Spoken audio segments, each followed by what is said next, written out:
suggestion, doesn't matter to me.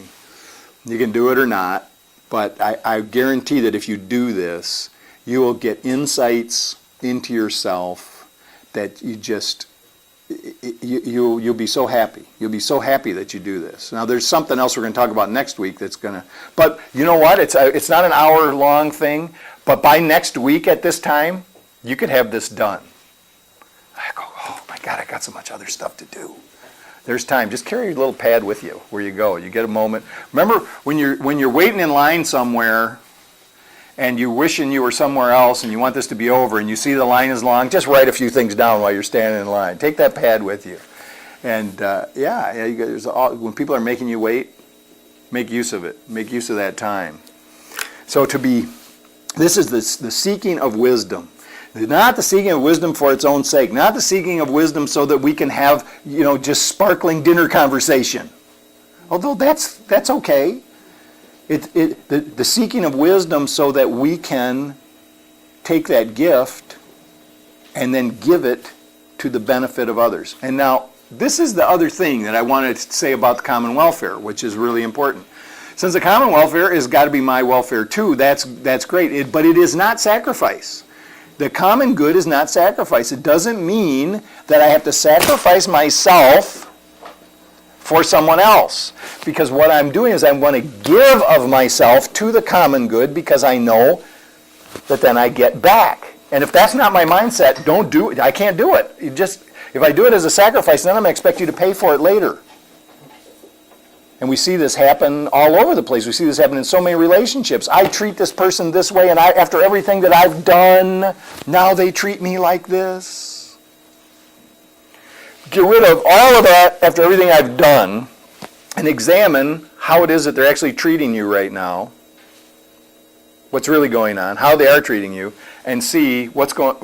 Are they asking for love? Am I asking for love and they don't seem to be delivering it? Remember, only two things can be going on. Only two things can be going on. Either I'm asking for love or I'm giving it. Nothing else. So, give it.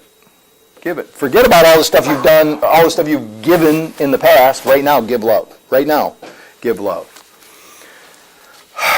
To be continually seeking wisdom. The wisdom of the ages. That's why the books back here, there's books out here, there's all kinds of books in the library, there's all kinds of books online. Audible. If you drive a lot, if you travel, Audible. Books, just those audio books, there's so much stuff out there.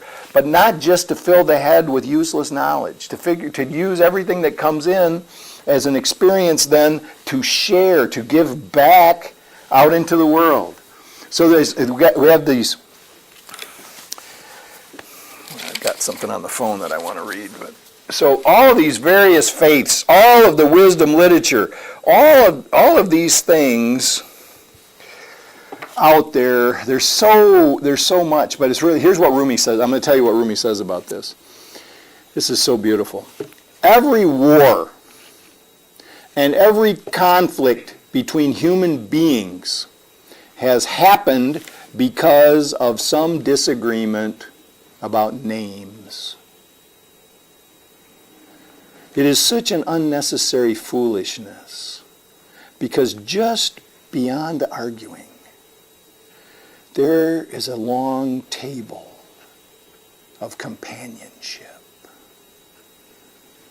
There's a long table of companionship set and waiting for us to sit down. What is praised is one.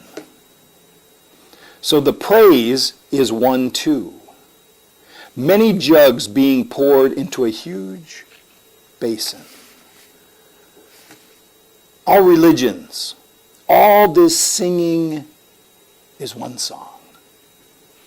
The differences are just illusion and vanity.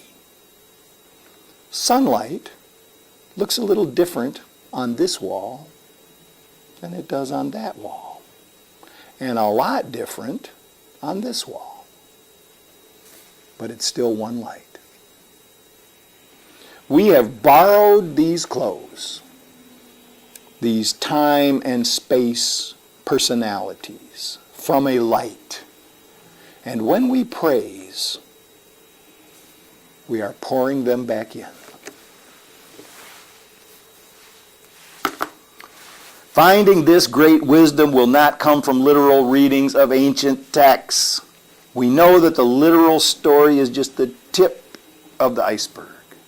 In the same way, when you read what you write down from those questions that I asked, the literal reading is just the tip of the iceberg. Those writings that you will do on those questions, that is spiritual literature for you. And it's just the tip of the iceberg. And so when you read your own answers, you just stop for a second and think about, what does that really mean? What's really going on inside me? We must dive deep into the words and allow our intellect to interpret, and then allow our spirit to inspire our heart. We're all part of one mind. We are all part of one light. We share the mind of creation. We really already have all of the wisdom of the ages at our beck and call. Our seeking is really just remembering. And as you read these great works, and as you read your own, you will see that that's what's going on. It's a process of remembering these basic things that we already knew, that the small self has been trying to hide from us. It's just putting together the fragments into a coherent whole. So as we look for wisdom, we should be listening to the words of those we meet, and we should be paying attention to the way these words affect our hearts.